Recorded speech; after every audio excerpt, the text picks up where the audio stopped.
A single tiny material that can grab not one, but two gas molecules at the same spot inside its structure sounds almost impossible, yet that is exactly what this new metal, organic framework appears to do with carbon monoxide. Even more striking, it does this in a highly selective and reversible way, opening the door to new strategies for gas capture, purification, and even protecting sensitive clean energy technologies. Metal organic frameworks, or MOFs, have been in the spotlight in chemistry for their remarkable ability to trap specific molecules inside highly porous, crystal-like structures. These materials are built from metal centers connected by organic linkers, creating an enormous internal surface area where gases can be stored or separated. In most known MOFs, each metal site can hold at most a single molecule of the target gas, which places a natural limit on how much can be captured at once. That is why the new material is so unusual. It can bind two carbon monoxide, CO, molecules at each metal site instead of just one. In practical terms, this means that for the same number of binding sites, the framework can take up significantly more CO than a conventional MOF under similar conditions. For researchers working on gas storage and filtration, this kind of behavior is a big deal, because it hints that there may be untapped design rules that could make future materials much more efficient. A handful of rare MOFs have previously shown what is known as cooperative adsorption.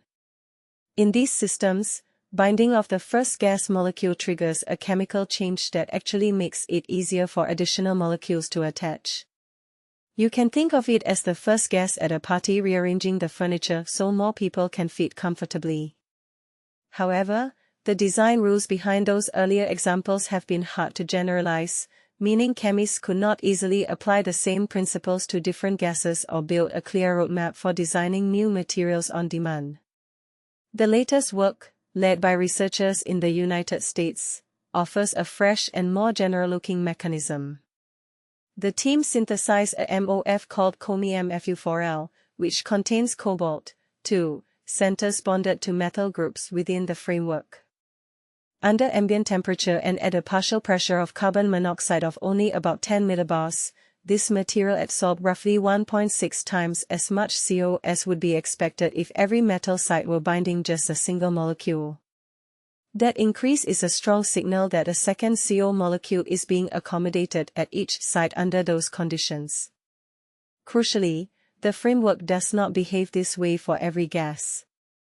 It is extremely selective towards carbon monoxide and requires much higher pressures before other gases start to bind in significant amounts. This kind of selectivity is vital for real-world separations, where a target gas often has to be removed from a mixed stream.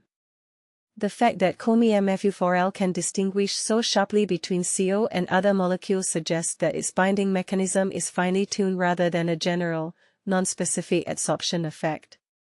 Another important feature is that this strong interaction with CO does not permanently damage or lock up the MOF.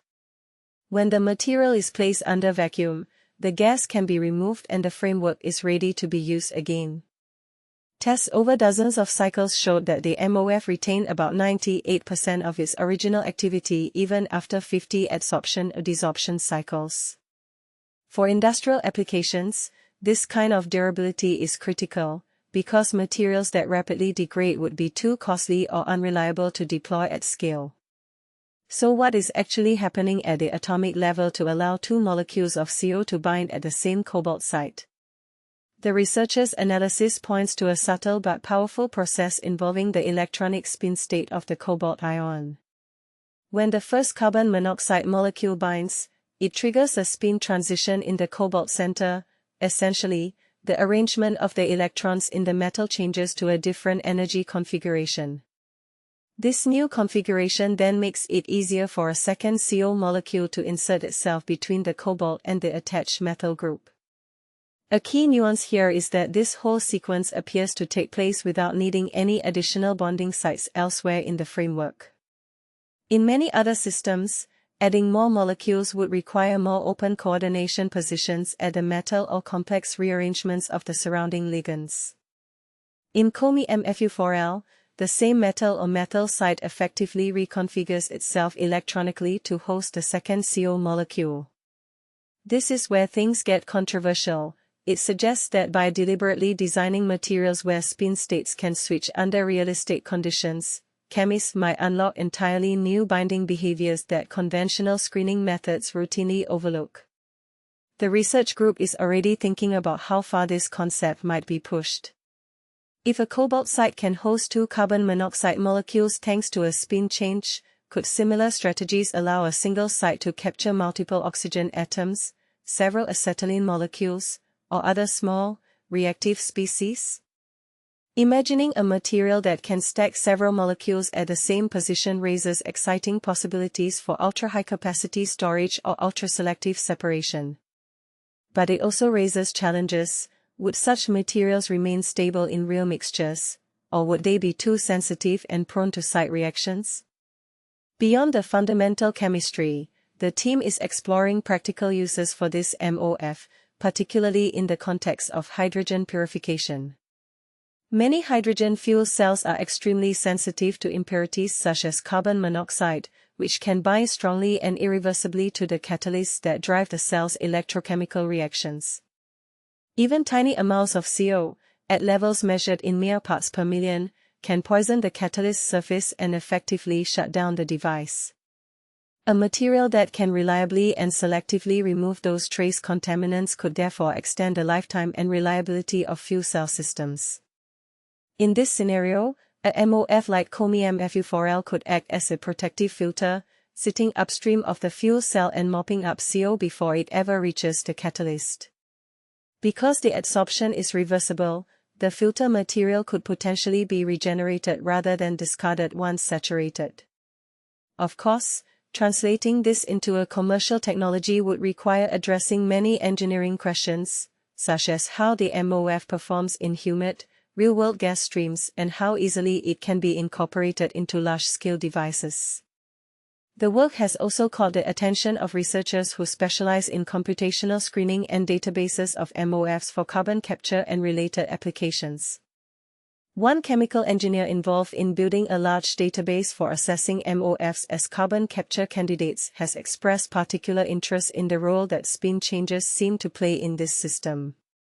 In many computational approaches, the spin state of a metal center is treated as a fixed property that does not change under realistic gas pressures or temperatures.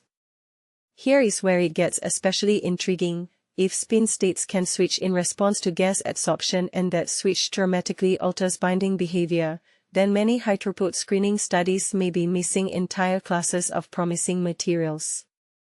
On the one hand, this is a limitation. It means that some of the best candidates in existing databases might not actually include these exotic binding modes. On the other hand, it is an opportunity.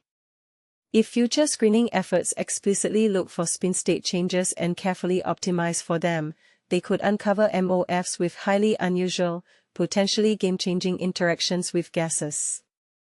This raises a broader question for the community. Should spin and other subtle electronic effects be treated as central design parameters rather than minor details? If so, the way researchers model, catalog, and rank MOFs for carbon capture or gas storage may need to be updated. The shift could be controversial, because it might challenge past assumptions and force a re-evaluation of which materials truly have the most potential.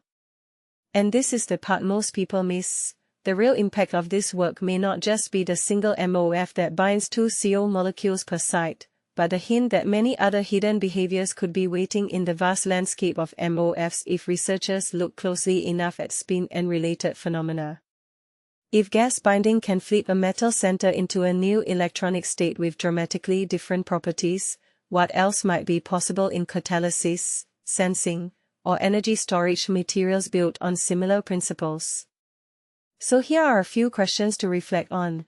Do you think materials scientists should prioritize these complex spin-dependent systems, even if they are harder to model and scale up? Would you trust a gas purification technology that relies on such subtle electronic effects to protect critical devices like fuel cells? And perhaps most provocatively, Do you believe that current computational screening approaches are missing some of the most interesting materials simply because they treat spin as fixed?